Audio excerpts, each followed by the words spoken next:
Assalamualaikum warahmatullahi wabarakatuh.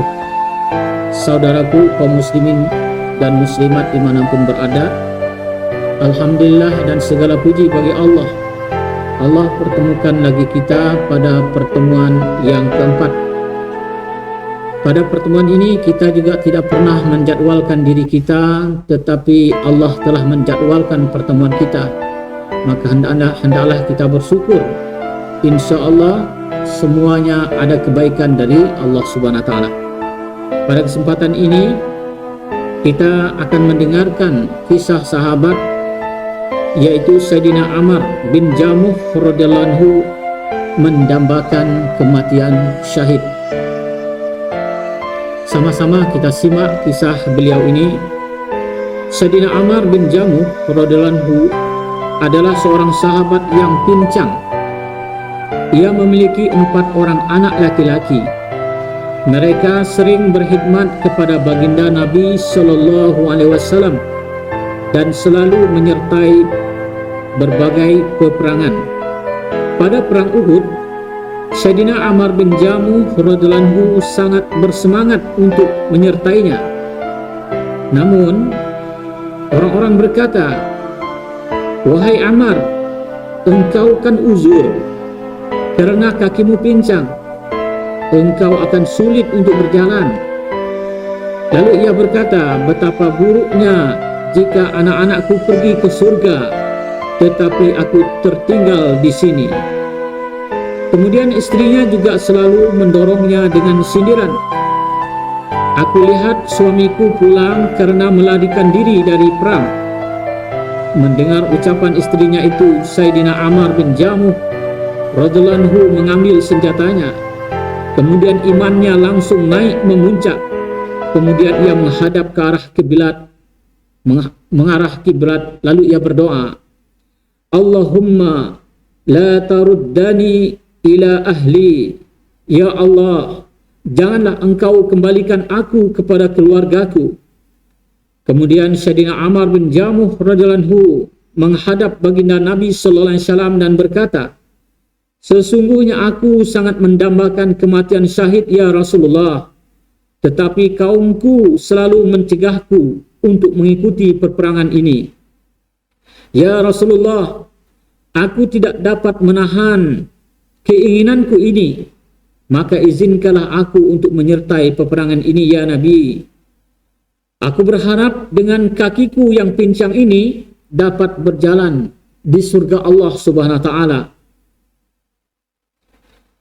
Baginda Nabi sallallahu alaihi wasallam bersabda, "Allah Subhanahu Wa Taala memberi keringanan kepadamu wahai Ammar.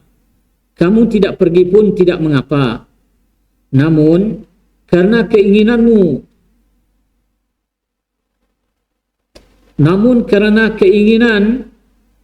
sangat kuat." Kemudian Sayyidina Ammar bin Jamuh radhiyallahu anhu yang sangat begitu kuat keinginannya, akhirnya baginda Nabi sallallahu alaihi wasallam mengizinkannya untuk ikut beserta dalam perang Uhud. Sayyidina Abu Talhah radhiyallahu anhu berkata, "Aku melihat Ammar dalam medan pertempuran berjalan dengan gagah beraninya. Lalu ia berkata, 'Demi Allah, aku sangat merindukan surga.' Salah seorang anaknya berlari mengikutinya di belakangnya.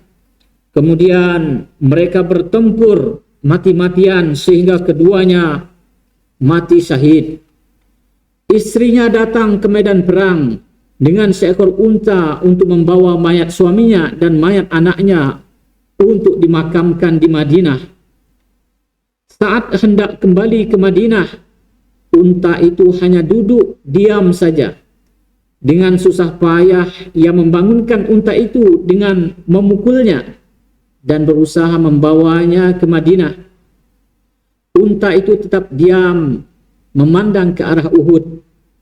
Ketika istrinya mengadukan hal ini kepada baginda Nabi sallallahu alaihi wasallam, beliau bersabda, "Unta ini telah diperintahkan demikian.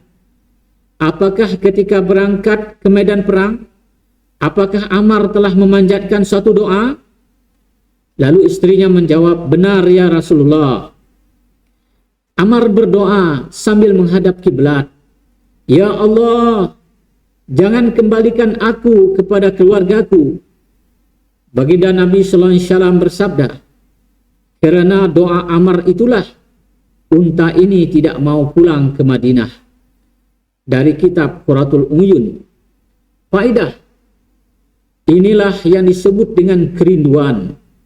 Kerinduan terhadap surga, ketulusan cinta kepada Allah SWT dan Nabi-Nya yang menyebabkan para sahabat radhiyallahu anhum mencapai derajat yang sangat tinggi, sehingga sampai mati pun Sayyidina Ammar bin Jamuh radhiyallahu anhu ingin tetap berada di medan peperangan. Karena itulah, walaupun usaha maksimal telah dilakukan agar unta kembali ke Madinah, unta itu hanya duduk diam saja, atau kalaupun berjalan hanya ke arah Uhud. Demikian hadirin kisahnya seorang sahabat Nabi sallallahu alaihi wasallam, yaitu Ammar bin Jamuh, seorang sahabat Nabi yang pincang, yang berkeinginan mati syahid di medan peperangan. Ini sangat luar biasa hadirin. Ini merupakan contoh teladan bagi kita hari ini. Semoga kita bisa mengambil iktibar dalam kisah daripada Ammar bin Jamuh radhiyallahu anhu ini, dan mudah-mudahan anak keturunan kita, cucu cicit buyut kita, sebagai orang-orang yang pemegang daripada agama ini, meneruskan usaha Nabi, memaksimalkan daripada perjuangan-perjuangan Nabi sallallahu alaihi wasallam, dan semoga Allah kumpulkan pula kita bersama para sahabat kelak di akhirat. Insyaallah hadirin, keberkahan majelis kita tutup dengan doa kifaratul majelis. Subhanallah wa bihamdihi, subhanakallahumma wa bihamdika, asyhadu an la ilaha anta astaghfiruka wa atubu ilaik. Assalamualaikum warahmatullahi wabarakatuh.